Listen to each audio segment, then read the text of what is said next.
Welcome back to the Sully Scoop, where three lifelong Husker bros dive in depth on all surrounding the new era of Husker football, where our cups never run dry of the Rhule-Aid under head coach Matt Rhule, made by fans for fans with J-Sul, B-Sul, and T-Sul. The Sully Scoop is the official Nebraska Cornhusker football podcast brought to you by Big Banter. We are back on your favorite Cornhusker podcast. This is Sully Scoop. You're here with J-Sul, B-Sul, and T-Sul. And unfortunately, this week we have to dive into the debacle of what happened in Lincoln, Nebraska when Michigan was just in town. I mean, absolutely obliterated on the field. Yeah, it wasn't pretty at any stretch of the imagination there. That was a bad game in all three phases. I don't think special teams, I don't think defense, I don't think offense. There's nothing you could hang your hat on with that game.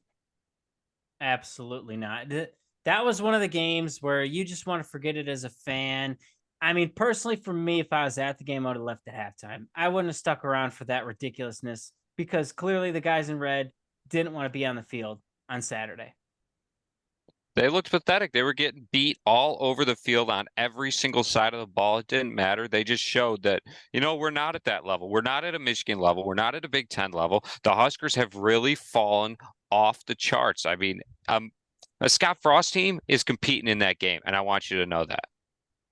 Well, I don't know that a Scott Frost team would have been competing at that level. They would have been putting up points.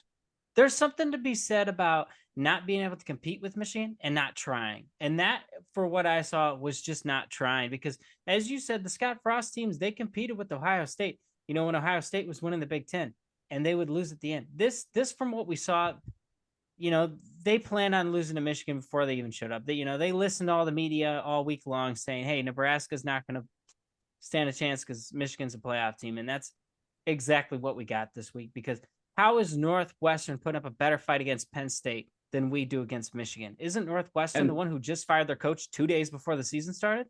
And T-Cell, to echo that point, I wonder how much some of these injuries and guys that we were missing, how much that impacted the Nebraska morale as well. You look at the start of the game here where all of a sudden they're at breakfast before kickoff and Luke Reimer gets rushed to the hospital due to some type of food poisoning. You lose your heart of the defense in that. And then all of a sudden it's next man up and the defense comes out flat. They did pick it up a little bit later on in the game, but the defense was flat the first quarter. And it really does make you wonder, are those guys who are second man up, next man up, they don't have that mentality this year. It's very much, those are the starters and we're going to learn from them. Now, I don't know if that's as much the case as it just shows that, our run defense really isn't that good. Our run defense was only good because of who we were playing. We played NIU. They like to pass the ball more than run it. Louisiana Tech, they are a pass-heavy team. Colorado doesn't stop there. I mean, Shadir Sanders, he likes to throw the ball over 60 times a game. And then you go to Minnesota. Minnesota's kind of looking for a new identity, first game of the year with new guys. But you expect them to be a run-happy team. But honestly, how they beat us was through the air. That is how Minnesota beat us. And when it came to this game, our defensive line stood no chance against this Michigan offensive line. They are the best in college football. They are the biggest people when they're on the field. And that is one reason that Nebraska got absolutely pummeled in this game is they didn't win the trenches at all. And then on the offensive side of the ball, it comes down to play calling and execution. The play calling was atrocious. The execution was even worse than the play calling, I would have to say. And how do you get 2 red zone drives and you come away with 0 points? Well, Jason, I'm 100% with you on this one. And I don't want to hear about Nebraska having one of the top rush defenses for the rest of the season because we gave up 249 yards to Michigan. That, to me, doesn't scream top rush defense in the Big Ten or top rush defense in the country because there's going to be another team that's going to shut down the Michigan run game. We didn't even slow it down. And, J.J. McCarthy was thrown all over the field. The guy is not exactly known for throwing the football. So I don't want to really hear about how great our defense is. I'm thinking maybe all the teams we were playing didn't have that great of an offense, and Colorado was just out of sync for the entire first half. Is the way that I'm taking away all the props I gave to our defense before just based on this game alone. Yeah, I don't think you can pull the plug completely on the Oh, I defense am. like that. I'm pulling Oh, their black shirts absolutely. too. Absolutely nobody on my team. There is no black shirt on my defense giving up 45 points. I don't care who you're playing. You're not giving up 45 points to your black shirt. I agree the point differential screams a different story here. But I also don't think you can sit here and tell us that this defense is not very good. I expect this defense to come out against Illinois next week and show you that it wasn't a fluke. Michigan, I think, is hands down one of the top 3 teams in the Big Ten. And I think there is a big difference between the top 3 teams in the Big Ten and the rest of them as you go down the list. I think the fact that when you even look at it, I mean, Northwestern beating Minnesota and then Northwestern hanging on against Penn State in the first half. I think Penn State expected to walk all over Minnesota. I think that was part of the issue. It was an 11 a.m. game. Penn State comes out, and they're not thinking Northwestern's going to put up a fight. I think the entire Big Ten West is about the same level of talent there. So it would not surprise me if the rest of our games are a hell of a lot more competitive than this one ever was. Well, how Well, do you so- feel that this is Michigan's most points they've scored all year, and it came on Yep. this so-called great defense? This defense is pathetic, and it really, came into fruition this week.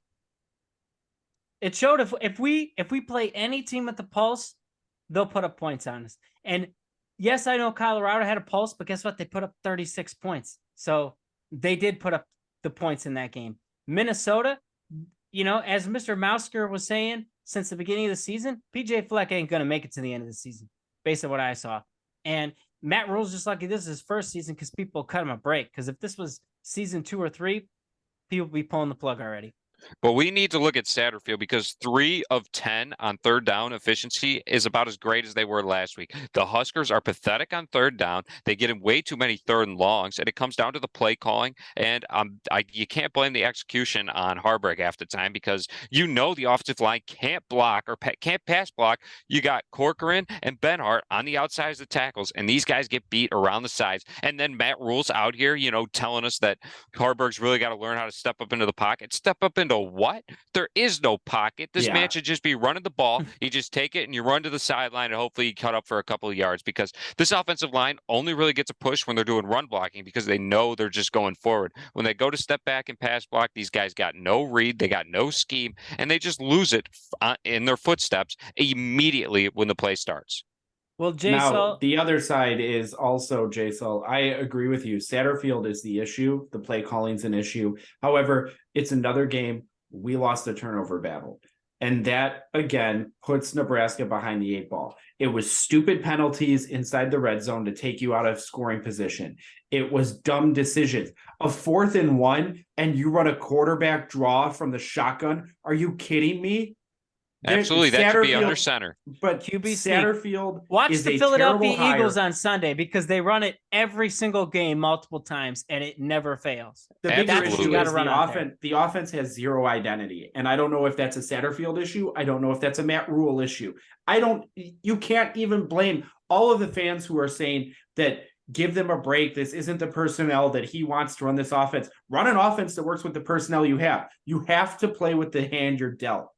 Absolutely. Well, and it's showing that they don't know football if they can't write a scheme for the guys that they have. I mean, you can't just magically walk into, an LSU team of 2019. That takes time, first of all, and that's not how LSU was playing every single year. They changed their identity when they got the players and that would fit that type of scheme. And for you to come out here also, I just want to say that it came down to the turnover battle that we lost. We gave up 1 turnover and we lost this game 45-7. This has nothing to do with the turnovers. Yes, it kind of hurt at the beginning of the game to be down 14, but you should still be able to cover at this point. We did not score until the 4th quarter and we had 2 drives into the red zone. That is flat out pathetic. Rutgers had more points put up against Michigan. Rutgers had more drives put up against Michigan. There are many teams that have played Michigan this year that did not look as pathetic as Nebraska did on their own home field.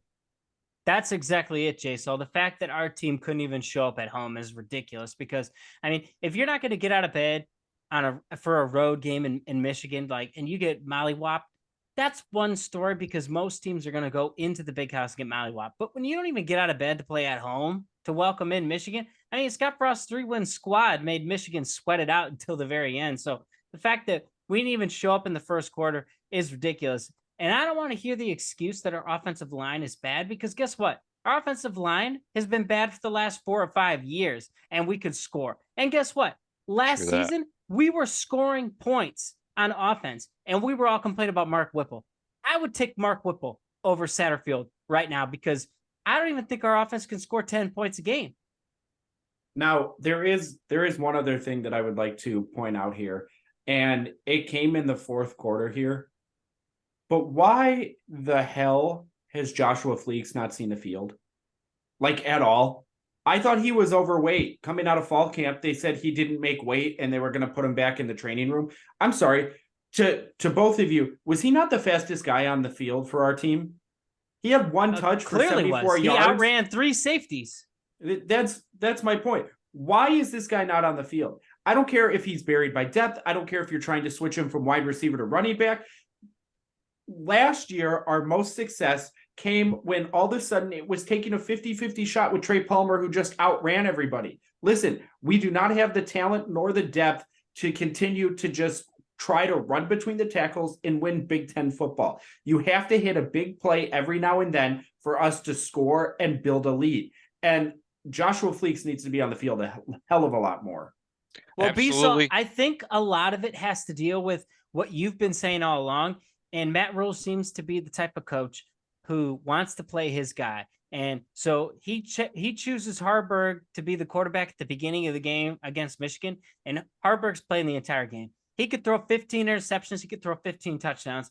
The guy is going to finish the game unless he breaks his leg. And so I think that's the issue with Fleeks, is none of the other wide receivers has done anything enough for Matt Rhule to want to make that change, because he showed us in the first 2 games that Jeff Sims turning the ball over like crazy. He's not even willing to look at the next guy. Against Michigan, we score 7 points because Josh Fleeks breaks like a 60-yard touchdown in the fourth quarter with 5 minutes left in the game. So Harburg did absolutely nothing for us for 60 minutes, and we're not even willing to look at Jeff Sims. We're not even willing to look at Chubba Purdy or whoever else is down on that depth chart. I'll put Billy Sims out there as quarterback. I really don't care. I'm flipping guys in and out because I am not getting embarrassed 45-7 at home. If I'm going to get embarrassed, it's because I'm giving everybody a shot, because I'm plugging people in and out. You whiff a block, you're gone. Buddy, you throw a pick, out of here. You fumble, gone. I don't care. I'm giving everyone a chance. Absolutely, especially when it's 28-0 at half. You already know the game's over. Why are we not giving other guys looks? You got to see who's going to be a playmaker on your team, who wants to be on the field, because these Huskers honestly quit, and it came down to what led to the Huskers, collapsing here. The 38 minutes Michigan had the ball to our 21. That is because our team did not want to be on the field at a certain point. They were, already figured we lost the game after the first 2 drives, which honestly, it kind of showed that we were going to lose the game with how this team was just prepared, how they prepared for the game, first of all, and how they were executing during the game. And I do have to give a props, though, to Michigan on how well coached their team is. They had 0 penalties all day. I think that says more about the officiating. There was a handful of holds that they missed on that Michigan offense. Doesn't matter. Nope, does not matter. I'm not saying that, you call 3 holds and that's going to change the game, but don't give them credit that they didn't get any penalties. I'm going to give that's them Big Ten. That's Big Ten officiating. That's Big Ten credit. Officiating at its best. They never throw flags on the teams that they want to go farther. They want it to be as clean and as crisp as they can. That way those teams get the benefit of the doubt later on in the season. That's all that was. Well, let me tell you, they still deserve a credit because they still had a 0 next to that little penalty markers, while the Huskers had 4. Yeah. That's a fluke. That's not something to be toasted there. I would sit here and tell you that the thing that impressed me most about Michigan was their defense. Their defense looked phenomenal. Yes, their defense, I think, was the bigger issue here for the Huskers. The offense came out so flat and gave their defense an opportunity to really show out. I think, their defense showed a lot and impressed me more than I think their actually, I'm going to take that back. Their defense did impress me, and it showed how bad our offense can be, and we already knew our offense was bad. But their offense, rather, was phenomenal. There wasn't a play that I think we got to them in the backfield. They, no matter what, were falling forward. It almost seemed like our guys didn't know how to wrap up all of a sudden, like we weren't practicing tackles at practice anymore. They fall forward. They continue to get yards, and it was just it's what wore down this Nebraska defense. Yeah. Well, J-Sol, and adding on, we made him punt once. Yep. One time we made him punt once. We had 0 sacks. Even though our defense leads the Big Ten in sacks, we got like no pressure on their quarterback. We didn't give them any problems at all. So I don't want to hear it. I think our defense is decent, but ultimately, if you give up 45 points and you get no favorable stats in your way, I mean, that just shows you the level of competition that we're playing. Our defense is still not on the Iowa level because the Iowa defense is still going to show out if they play against Michigan. You know, we're nowhere near Ohio State. We know they're going to show out. Penn State showed out. You know, Michigan showed out. So you know what? I put on Twitter, I put the Nebraska defense number 5 in the Big Ten. After this game, I can promise you, we're not the number 5 defense in the Big Ten. And we are nowhere near it. Who would I put ahead of us? I would put Iowa, Penn State, Rutgers, Michigan. Indiana. I put Minnesota. I mean, there are a lot of teams. Wisconsin. Yep. You would put Indiana's defense above the Nebraska defense? Based on what I saw, we didn't have a defense. I'm pretty sure Indiana didn't show up at all their last game either. I'd put everybody above us right now because what I saw, the only team that's been playing worse is Michigan State. You are sitting here, T-Sol, all 3 of us on this panel before the season picked this as a loss. And now you're turning around and all of a sudden we lose and it's a worse loss than you thought. It's a worse loss than you thought it was going to be. And now all of a sudden this team can't do this. This team's horrible. This team is this. And I guarantee both of you right now that if Nebraska comes out this Friday night in Champaign and beats Illinois, the two of you will be riding so high going into the bye week. It's a joke.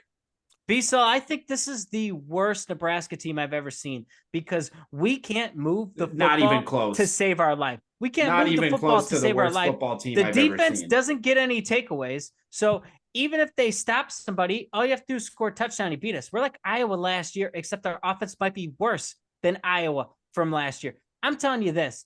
I don't think we're going to win another game this season. I think the only game we can win is against Illinois. And I think we're going to lose because we're on the road. We're going to get walked off the field in Madison when we play the Badgers. There's no doubt about that. Iowa's defense, we are not going to be able to score against. And guess what? At a certain point, it looks like our defense will break down. So Iowa, you know, that might be their coming out party for Brian Ferentz. On us. Yeah, Iowa playing us, they might guarantee Brian Ferentz has a job for next season as well. Jay, so that doesn't quite mean anything. He'd be like, I dropped 50 points on Nebraska. Everyone would be like, so did everybody else.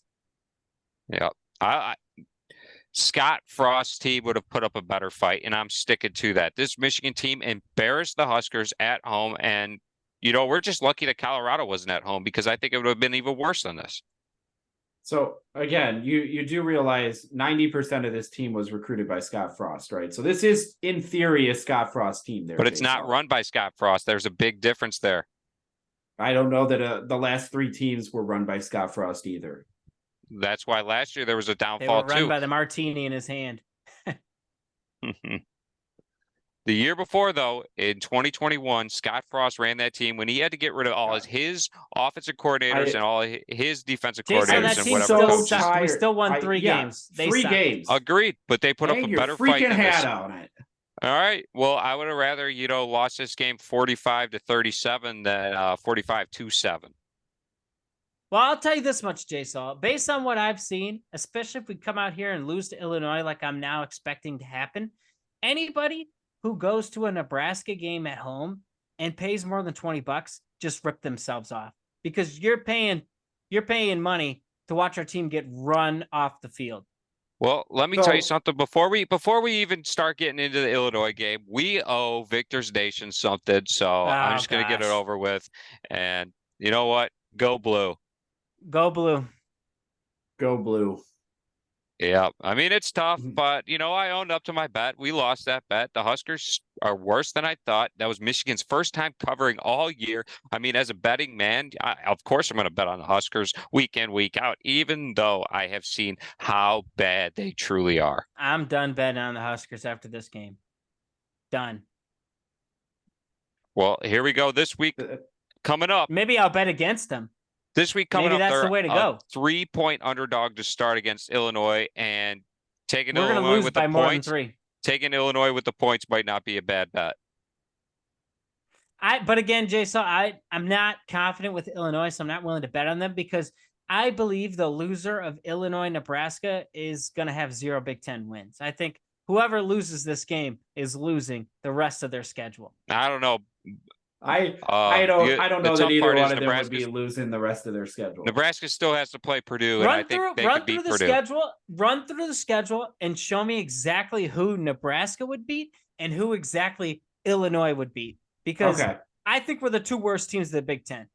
I don't think we're the worst teams in the Big Ten, but start with Nebraska. Up there. Start with Nebraska. Maybe not Indiana, but we're down there. So let's start here. We don't play Indiana. Luckily, they don't play us. T-Sol, but you said we were the worst, so that was his comment. But let's get into the schedule here. So at Illinois on a Friday night, that can be tough. But I'm telling you right now, Illinois. When's the last time we won a Big Ten road game? Illinois just gave up 44 points to Purdue. When's the last time we won a Power 5 game? This team has beaten the Louisiana Tech and NIU, and you are buying in. And Jason, let's not forget here that Illinois' 2 wins are Toledo and Florida Atlantic. So I don't know why you think this team's a freaking powerhouse. Like I said, Biesel, the loser of this game isn't going to have a Big Ten win at the end of the season. And I'm not saying we're going to disagree get with whooped, that. but I'm just saying we're probably going to lose. ESPN shows Illinois with a 61.1% chance to win. It is on the road on a Friday night. On the road on a Friday night. Short week on the road. It's going to be tough to get the Huskers there to get going. They couldn't even do it at home. So, we don't have an offense, so I don't know how we're going to win any games if we can't score any points. So that's besides the point. So at Illinois this Friday night, you both seem to think this is now going to be a loss. Yes. Yeah. Not going to happen. I picked happen. this one as a loss originally, so we're sticking with it. That's because you somehow thought that team was going to win the Big Ten West, which is a joke. But let's go to the next game. You know what, Biesel? So you thought this team that we're watching was going to win the Big Ten West. So who's the delusional one? Because if Illinois beats us, then we still have a favorable schedule here. Oh, so does Illinois. They have a very favorable schedule. So does everyone else in the West. That's my point. The West is still wide open. I don't know why you guys think it's closed. So at Illinois, we're 0-2 in the Big Ten. It's open for other teams, not for us. So at Illinois, that's a win in my book. Again, do you not see what's happening on the TV? What's your score prediction of that game, Biesel? He has the Huskers 5-0 right now. It seems to me like the Huskers quit. So I'm picking Illinois to beat us 30-7 because we'll get another garbage time touchdown with 5 minutes left in the game. You think this Illinois team's going to put up 30 points? I know we won't. 24-10. Illinois is going to beat us. We're not kicking a field goal, Jason. We've been missing them all year. Biesel was pretty eager to get to this next one. How do you see that one going? Then we got Northwestern. How do you see that one going, B? That's another win. Oh, my Northwestern just beat Minnesota, who we lost to. Yeah. Yeah, and Northwestern is not a good team. Minnesota's not a good team. They put up a fight against Penn State.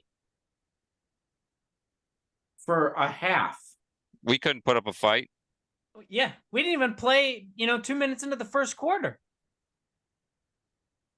By the way, we can click on this. I just want to say Northwestern is going to beat the Huskers. The Huskers are going to lose all the way out. They're pathetic. Northwestern is the only team that the Huskers have a probability of winning the rest of the way. Northwestern. So I don't think we're Northwestern gonna beat also, I believe, lost their quarterback, and I think it's a significant knee injury. So again, you're now talking about a backup quarterback being in there, and I believe that's going to be Jess Sims' first game back at the helm at quarterback. Well, then we're how guaranteed far to the turn it mighty over have 4 fallen. times. Oh, how far the mighty have fallen as Minnesota last year brought in a backup quarterback in the second half and beat us. So did Illinois.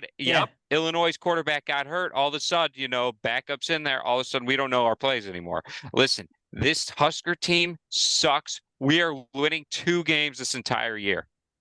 I don't see So, us. Yeah, I think again- Illinois is the only winnable game. You honestly. both are sitting here saying that the sky's falling, everything's on fire right now. The It sky is what already it is. fell. Yep. Diesel. These are Yep. these next 4 games. These next 4 games are the games that the Huskers need to win, and they're games that are all winnable.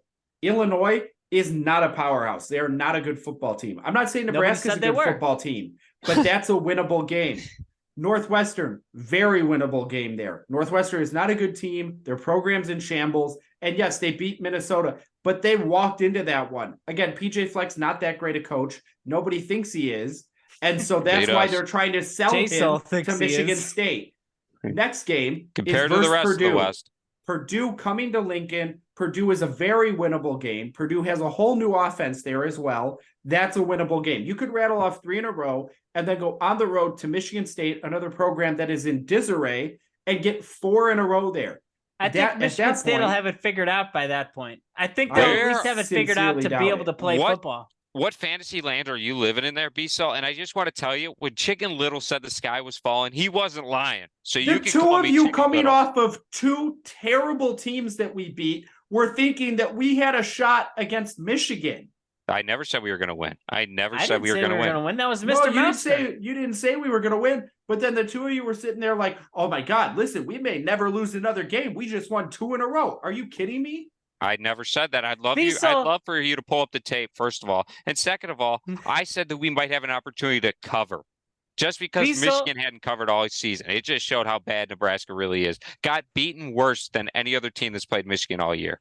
Bisa, aren't you sitting here telling us that the Huskers are going to rattle off 4 wins in a row? When's the last time we rattled off 4 wins in a row? Was Bo Pelini the coach still? Because I don't see this team winning 4 games in a row, and we're not making a bowl game unless we rattle off these 4 in a row. Because we won't beat Wisconsin, we won't beat Maryland, we won't beat Iowa. I didn't say it was a lot to rattle off 4 in a row. I said these next 4 games are going to tell you a lot about the team. These are the 4 winnable games. It's a favorable part of the schedule, and you are coming off getting your ass kicked by Michigan. So you have an opportunity here. How do you rebound on a short week against Illinois?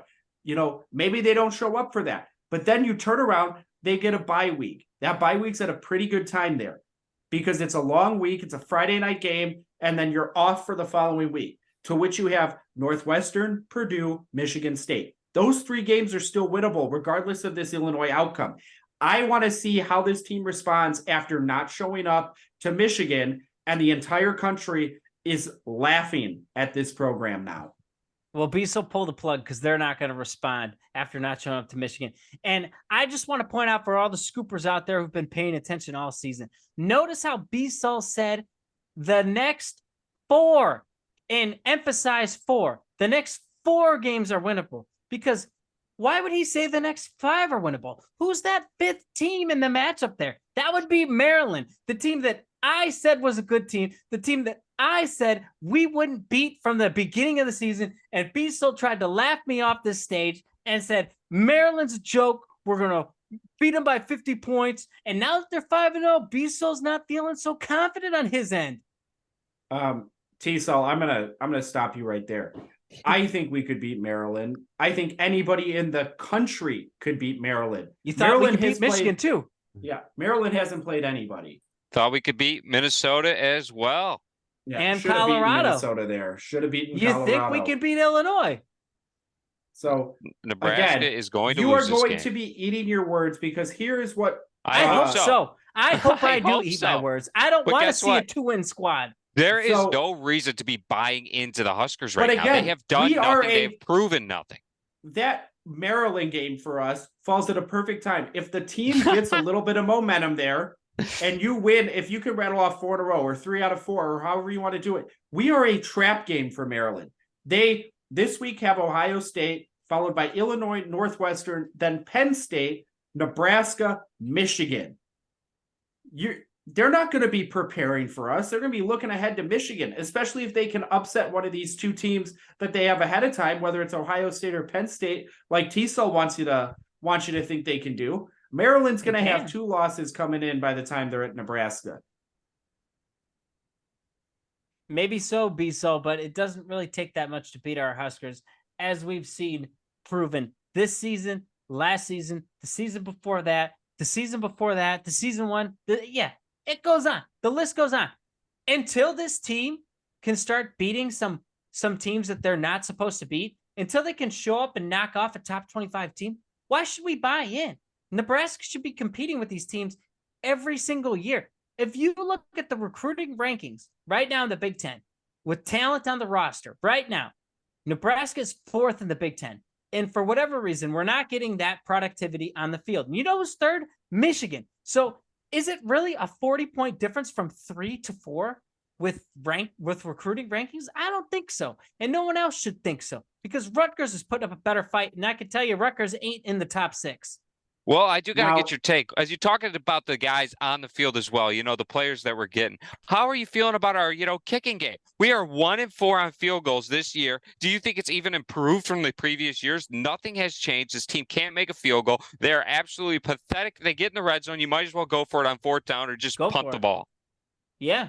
And Jay, so there was at least 2 times in the game where we should have just gone for it, because we're already down 21 and 28-0 in the first half. So why aren't we just going for it? Because at that point, it's already over. Nebraska has never overcome a 28-point deficit. So as soon as it became 28 points, the game was over.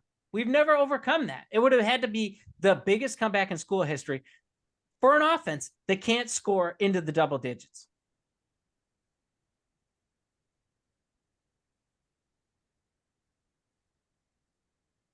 So there's a couple things that you guys brought up there. And yes, J-Sol, I'm going to agree with you here. The curse of Connor Culp's leg continues here in Lincoln. And, I thought Elvino would be a blessing as a kicker there. And here's hoping that, throughout the rest of the year, he continues to grow and improve, because if this is a kicker that we just signed up for 4 years of, we're in a lot of trouble. Second, T-Cell, to sit here and tell me that we need the Huskers to gear up to start beating some top 25 teams. Did you know that the remaining schedule has 0 people ranked in the top 25 there? Which would, in theory, mean that they're all winnable games to some degree. Iowa and Wisconsin will both be ranked. And Maryland will definitely be ranked. The fact that Maryland isn't ranked right now is a joke, because they're 5-0. We haven't even beaten a Power 5 anybody. team. We haven't beaten a Power 5 team. Who cares if they're ranked or not? I could point to a lot of other teams who haven't played anybody or are getting ranked for it. We haven't even beaten a Power 5, and you're worried about if they're ranked or not, to where if we could compete. We can't even compete with anyone. So we can compete with max schools. Simply giving T-Sol the fact that he threw out back at him. Well, I'm just saying, B-Sol, if you want us to start buying into the Huskers, then as a first, I don't care if you buy in or not. So when are you selling your stock? I guess where I bought my train ticket. I am on the fire train, and let me tell you something. I already got T-Sol's seat right next to me reserved. It is a recliner, and it is perfectly comfortable. J-Sol, I'm not on the train. I'm standing next to it. I'm just staring off in the distance at the car crash that I'm watching, because that's honestly what we're seeing. And as soon as that car wreck is Illinois versus Nebraska, I'm on the train. If you lose to Illinois, I'm done. I don't need another year of just getting wrecked by Illinois. As Bissell said, they're not a powerhouse. We haven't beat these guys since 2019, which is an absolute joke. So this is a T-Cell, team that you should lose to once every 20 stop years. Right there. Why are you not on the train then if you have said we're not going to beat them? If you are so confident that we're not going to beat them, but you'll get on the train after we lose to them, it sounds like you're thinking we've got a shot against them instead of this hard front that you came out saying. Yeah, we do have a shot. You already said we have no shot at beating them. That was how you opened it. It's the minute it came to Illinois on Friday night, you said absolutely not. This is going to be a loss. It is going to be a loss, Beasel. That's what I'm telling you. But we still have a chance because they're the worst team in the Big Ten. And we're right there with them.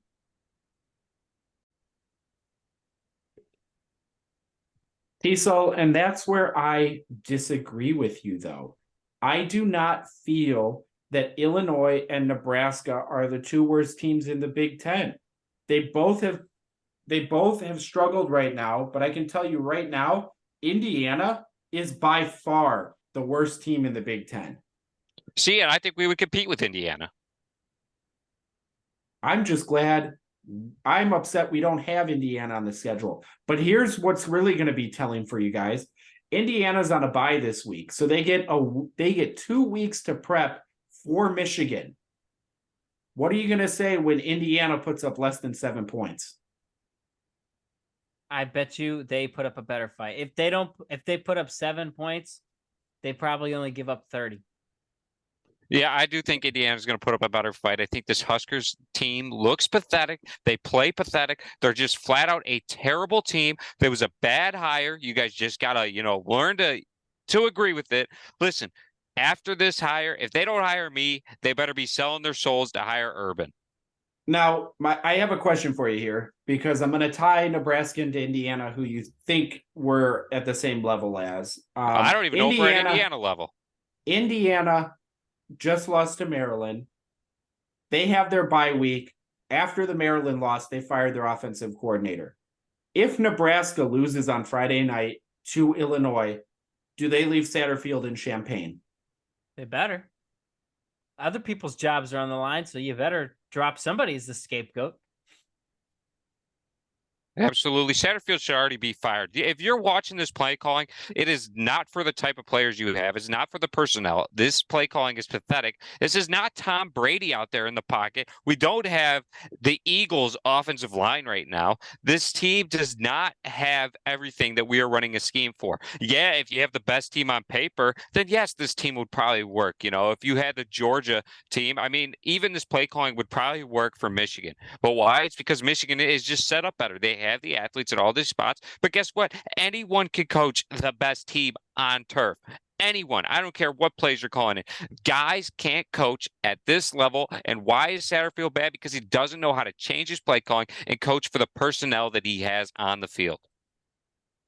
Yeah, I agree with you both. I think if they lose to Illinois, I think Satterfield's gone. However, I still think this Illinois game is a good get-right game. And the more you look at the schedule too, again, after Illinois, we get a bye, then we get Northwestern. We all know that Northwestern isn't a good program right now. They're not in good shape. After that, we get Purdue. And Purdue, however, will be coming off an Ohio State game. And then they play us, followed by Michigan. Again, we're sandwiched between another top 5 programs there.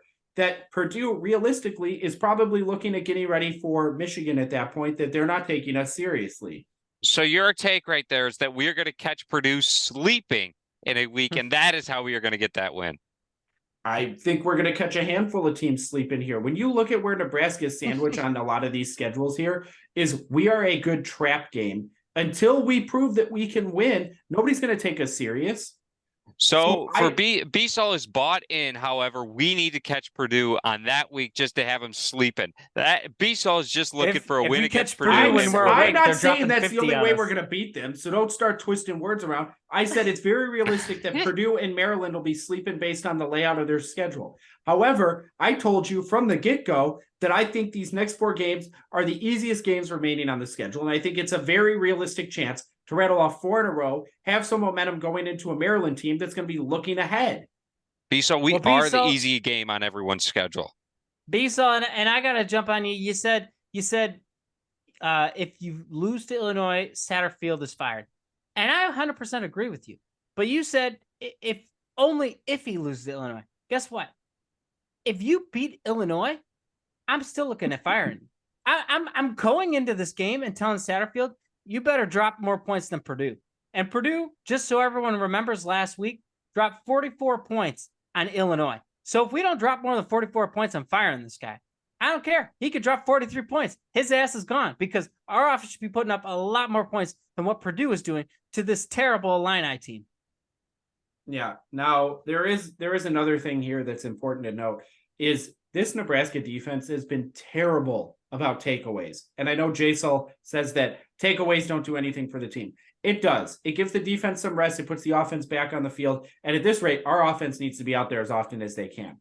However, Illinois' quarterback is terrible.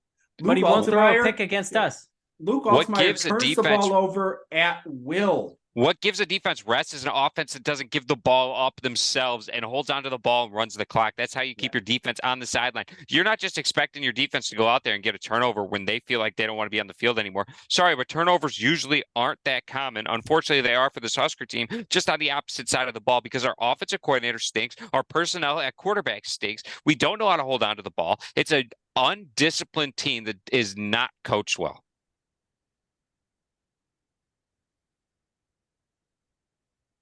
Yeah, so I'll reiterate what I said, Cecil. If Satterfield doesn't score more points than Purdue against Illinois, he's gone. He's gone. If I was the head coach, because I wouldn't stand for this. I can tell you right now, T-Sul, if they beat Illinois, Satterfield is not fired. If the offense if the offense comes out flat and they lose to Illinois, it is a very realistic possibility that they pull the plug. Well, what if we beat them? But we beat them 10-7.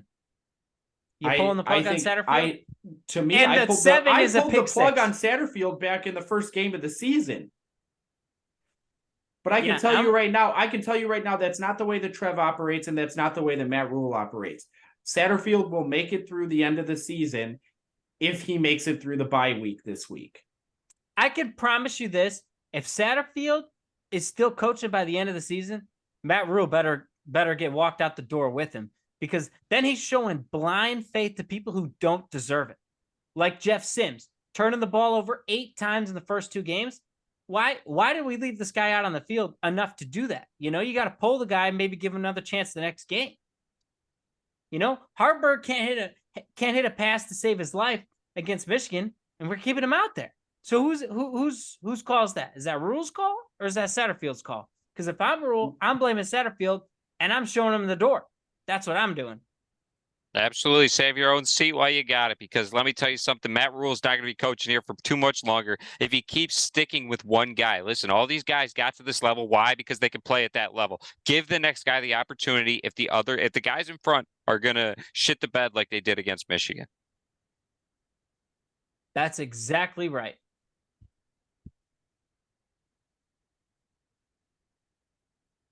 Yeah, I think the Huskers team came in. I think they came in flat. I think they listened to the outside noise going into Michigan. And, you know, it really showed on the field there. I think even the fan base bought in that they didn't stand a chance, because that did not seem like a team that was pumped up by the crowd. That didn't seem like a team that wanted to be there. And I don't know that the fans wanted to be there, because when you looked at the game, most of them were gone before halftime. I don't blame them. Team didn't score in the first half. You're down 4 scores, and you know you're probably not coming back. Yeah, the team hasn't showed any hope all season long, and so you kind of felt that going into Michigan. And it's just sad how far you've fallen, because even the other Big Ten teams who fall to this level show up in some of these games. Like, for instance, Purdue's knocked off Ohio State before when they've been top rated. You know, Indiana's pulled upsets like that before. So why can't the Huskers do it? Are we really worse than Purdue and Indiana of their lowest levels? I don't know that we're worse than them at their lowest level. I think at that point, it's a team that buys in and sells out for one game. I honestly think this team is shocked that they have 3 losses. Who, Nebraska? Yes. I think from an insider, like looking in at the team, I think the team morale is shaken, and I think they are just shocked that they have 3 losses through 5 weeks in the season. Well, it's going to be a rough season for those guys then. If they're shocked they got 3 losses, I mean, there's a lot farther down we can dip. And I think we are going to drop down that far because this team is pathetic. They've shown it year in, year out. Now, I know it's a new coach piece, so you can hammer it into me. However, I am on the fire train because I have not seen anything different. Yeah, I think this next game against Illinois again is going to be very telling. Nebraska needs to figure out some type of way to get the offense going through the air. But Illinois gives up 200 yards of offense on the ground. So it would not surprise me if they come out and the entire game plan is just run the ball, run the ball, run the ball. However, what I've seen from Satterfield is the first drive of the game, we'll probably run the ball 6 out of 8 times there. Maybe we'll get points, maybe we won't. But then the next drive will come out, we'll attempt 3 passes and then punt the ball. Yeah, and we have a quarterback who doesn't know how to throw the ball very well. So that's the crazy thing about Satterfield, because there's been games, aka the Colorado game, where you're like, literally, we saw against TCU, they can't stop a nosebleed running the ball, literally run the ball because we can't throw. And what do we come out and do? We start getting pass happy and end up playing Colorado's game and get run off the field. And then against some of the other teams like Northern Illinois and Louisiana Tech, we should have just ran the ball, ran the game, and got off the field as quick as possible. And we started getting pass happy and stuff and extended the game. And ultimately, we're just lucky that they were just lesser competition. Yeah, I think there was a lot of issues there, but I do think it all falls on the play calling and the execution there. And I'm putting the blame right now on Satterfield. And whether that's a change after this Illinois game remains to be seen, but I think something's got to change. It would not surprise me, like I said, if they let him finish out the season. If they, are just gonna tie their hat to it and just keep going. Maybe they don't have somebody else that they're comfortable with calling plays. But if they let him ride it out, if they let him ride the rest of the season out, he's gone at the end of the season. They will not have him on the coaching staff next year, but it would not surprise me if he is not on the coaching staff after this Illinois game. Beasley, he's going to be one of many guys not on the coaching staff next season from what we're seeing, because us fans, we deserve better than a 2-win squad, a 3-win squad, a 4-win squad. We deserve better than a 6 or 7-win squad. We got the talent, the players on the field and in the locker room deserve better than a 4, 2, 3-win squad. The entire state deserves better than a 2-3-win squad. However, we haven't had that since Mike Riley, and Mike Riley should have. Let me rephrase that. He should have gone down as the worst head coaching hire in Nebraska history. And unfortunately, and maybe it's fortunate for him, he won't. That's unfortunately Scott Frost. Well, so you're getting ahead of yourself. Yeah. Scott Frost might be lucky because of this guy we got right now in Matt Rhule. He is just as bad as Scott Frost. If he goes winless the rest of the year, he is officially worse than Scott Frost. It's hard to call him worse than Scott Frost when if he goes winless the rest of the year, he is worse than Scott Frost. J-Sol, if you're only going to give him one season and he goes and he gets 2 wins, and you're going to say he's that much worse than Scott Frost. Scott Frost had 5 seasons and he couldn't get more than 3 wins. Well, so I got to point out that the interim head coach last season won us 3 games. So, yeah, if we go winless and only win 2, I don't disagree with you. Win me more. I don't disagree with you, T-Cell. I think it's a shame if this team comes out and only wins 2 games. So we're all in agreement then. If we win 2 games, we don't want to see a second season. Absolutely. No. Why would you pull the plug on a guy who has shown at the other schools he's coached at, year 1 is a struggle, year 2 is where you reap the benefits?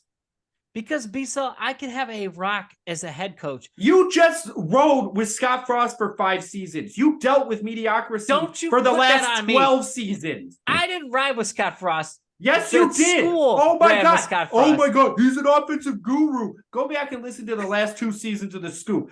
Every single episode, you have said, man, Scott Frost is an offensive guru. We are so lucky to have him on the coaching staff. We're so lucky to have him as a head coach. I don't know why the team can't keep winning. Scott Frost knows how to score points. The team's been a joke since Mike Riley. Scott Frost dug it into the ground, and you're ready to pull the plug after 5 games. That's a joke. Yes, Beasol, and why it is because this coach is unwilling to go to the next hand on deck. He is willing to just sit there and just get What beaten hand? over What and hand is he over supposed again. to go to? Next up, you got to have guys in the depth chart. You know, they Start put the doing depth Okay, open chart out there. tryouts. let's go through the depth chart. Open then, Joe. tryouts on campus. Let's see who is next up that you have uber amount of confidence in. Well, I have no confidence in our starter, so why would we just give it a try? It's 28-0 at half, B. It is over at halftime. Go to the next guy. I'm not see if you got disagreeing anything that else. it's over at that point. But what I'm telling you right now is if you thought, and let me just get this straight, that if we win at halftime to Chubba Purdy, that, oh my God, look, he made a change at halftime. I'm going to ride with him another game. If he had put Chubba Purdy in at halftime in this Michigan game, I would have kicked your ass off of this fire rule train, and I would have taken your freaking spot. Chubba Purdy is a terrible quarterback, and everybody in the state of Nebraska knows it. Nobody has confidence in him, and the fact that you had 3 quarterbacks transfer out who all would have been ahead of Chubba on the depth chart is the only reason Chubba is third on the depth chart. Listen to another thing here, B. So if Chubba Purdy would have got put in at half, guess what? We probably, you know what? We would have at least had 7 points. Why? Because Harburg had nothing to do with that touchdown. It was all Fleeks. And guess what? If Chubba Purdy's in the game, So he it's still the handed same off the score. Fleeks. Same So touchdown. it's the same score. No, Except, it you could know have been what? better. Maybe There was maybe nothing Michigan else. scored more. It's you either know, the because same Chubba or knows better. how to fumble the ball. Chubba knows how to step into the end zone and give up a touchdown right away. I forgot Harburg doesn't know how to turn over the ball. That's news to me. I am not sitting here saying that he's not turnover You just prone. did. You No, just did. all I said You was that literally Chubba just Purdy. did. You just said that Chubba literally Purdy has would turn a the ball over, quarterback and Harburg percentage would. of like You 5 just said that in his Harburg would. career. Did you just say that Harburg wouldn't turn the ball over? Yes, you did. Because you No, said I that Chubba didn't. Purdy would turn the ball over. Guess what? It doesn't matter who's in the game for the Huskers team. With this kind of play calling, everyone's turning the ball over. Just because I said that Chubba would turn the ball over didn't mean that I all of a sudden was like, oh, guess what? Harburg's not going to turn it over. The only difference that would have happened if you put Chubba Purdy in the game at halftime is you got the score a could new have been mojo. worse. New mojo in the score game. could have been worse. The score would have been worse. If anything, it could have been better. What did Harburg do? Would it have What been did better? Harburg do that made you think that he played phenomenal? That nobody else could take that? When did I ever say he played phenomenal? You just did. I didn't even think Harburg played phenomenal against Louisiana Tech. A 35.3 QBR has Beasol buying into this coach because he is willing to stick with his guy through thick and thin. Well, I got to tell you, Scoopers, what I am really hoping that happens against Illinois is we lose. Matt Rhule. No. I'm and not we hoping get, for that. and we I never hope the Huskers lose. We fire them. They don't even get a ride back to Lincoln. I hope they all get fired because they're a pathetic coaching staff. They don't know how to call plays for the players that they have, and the athleticism, the ability. They do not know how to read the talent on the team, and that is why this team is pathetic. These are handpicked guys by Matt Rhule to come in here, and it is showing that his guys really aren't that good. Who's handpicked? I believe Jeff Sims was handpicked. Jeff Sims was the best option in the transfer portal for Nebraska. Sorry, Jeff Sims or Jeff throws a pick Sims. And false. Shadir Sanders would have been the best opportunity for the Huskers if they would have went with Deion Sanders. No, he wouldn't have come. I was the only one calling for that. I can tell you right now. If Deion would have came to Nebraska, Deion Sanders went to Colorado because they gave him full control of the football program. He wouldn't have come to Nebraska because they wouldn't have given him that. I can tell you right now. Well, at least then they'd be talking about us on ESPN. Yeah, I would love to know who's in control of the program right now. I would like to know who's in full control of this program right now because they need to be fired. They need to be let go because guess what? Nothing has changed in 10 years with the Huskers. I could go out there and have this team 2-3 right now, B-Cell. They are doing nothing special. You need to get on the fire rule train. Listen, I will reserve a seat for you if you'd like me to, but I already got the one next to me booked with T-Sol's name on it. Well, I never finished what I was saying. I never finished what I was saying. And I am never hoping for a loss, as J-Sol tried to allude that I was. I'm not, just because I picked the Huskers to lose doesn't mean I'm hoping it happens. It just means I think it's going to happen because the team's giving me no confidence. What I actually hope happens on Friday is that Matt Rhule decides to come out and start Chubba Purdy just to see B-Sol take over that fire train. That's what I would love to see. I would honestly might give up my seat to be Salt if this guy finally comes out here and You shows don't that give he's it going to up. make a He's change. kicking you. He's taking you and throwing you off the train just so he can get on.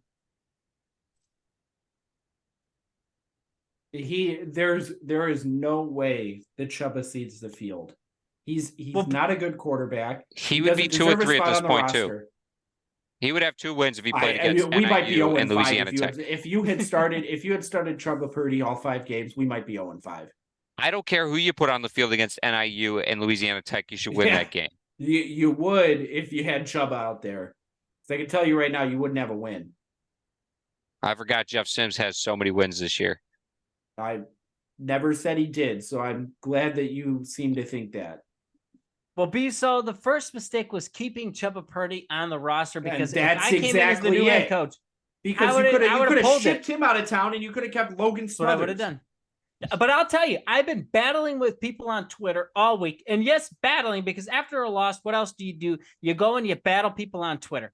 People are getting mad and their feelings are getting hurt. Like, I'm one of the true Husker fans who sat through a 45-7 game in 95-degree heat. Dude, that doesn't make you a true Husker fan. That makes you an idiot for sitting around and accepting the fact that this team sucks and you're taking it all in and accepting that and saying, hey, I love this kind of thing. No, I'm the guy who's going to storm out at halftime because I deserve better than whatever that crap is. I want the playoffs. That's what I want. You sitting there accepting that, you're okay with being bottom tier Big Ten team. And you shouldn't be okay with that. You shouldn't be okay with paying $200 for tickets to go out there and lose by 40 points at home.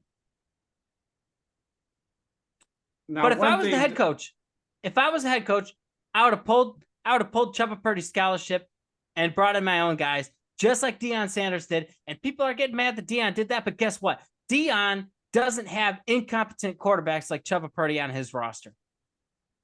Yeah, I think it's important here, too, for anybody who seems to think that Chuba Purdy is a better quarterback than Logan Smothers. J-Sol. Logan Smothers has accounted for 10 touchdowns at Jacksonville State this year. He's 4-1 as a starter. 5 rushing touchdowns, 5 passing touchdowns, 0 interceptions. And I can tell you right now that if he was our third string quarterback, I would have a lot more confidence turning to him when none of these guys are healthy. And you can tell Harburg's still battling those injuries right now. And so that really makes you question, how hurt is Sims? But nobody's turning to Chuba because he's terrible. That's a great Power 5 Logan Smothers went to play for. Never said he went to play for a Power 5. Well, it shows the type of talent he is. B-Sol, are you one of those Twitter guys who takes pictures in the fourth quarter when your team's losing by 40 points and saying, I'm such a dedicated fan. I sit through these games and enjoy and love these games. No, I'm probably the guy who would have gotten an assault charge for staying through the entire game.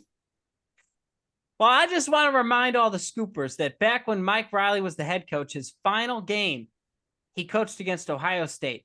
And I believe we were losing by 40 points at halftime. Me and B-Sol saw that the Cubs were playing their playoff game, walked out at halftime with about 3/4 of the crowd, and Mike Riley never coached another game.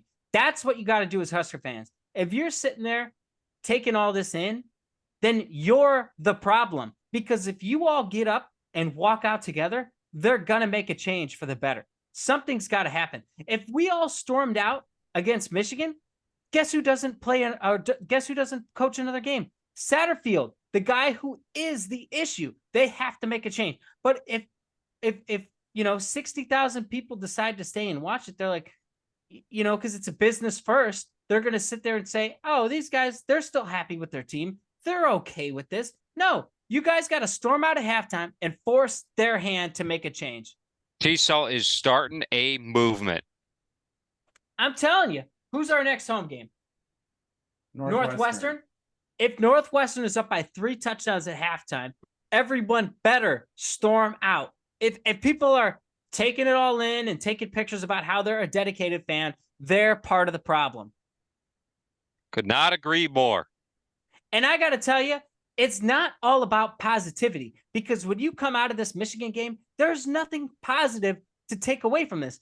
And the team knows that. And we have to let them know that to piss them off, light a fire under the team. Because if the team is okay with playing like this, like, oh, win or lose, we're going to go to Pickleman's afterwards. No, that's not okay. You can't be thinking about Pickleman's. Nobody gets Pickleman's if you play a game like that. No one gets it.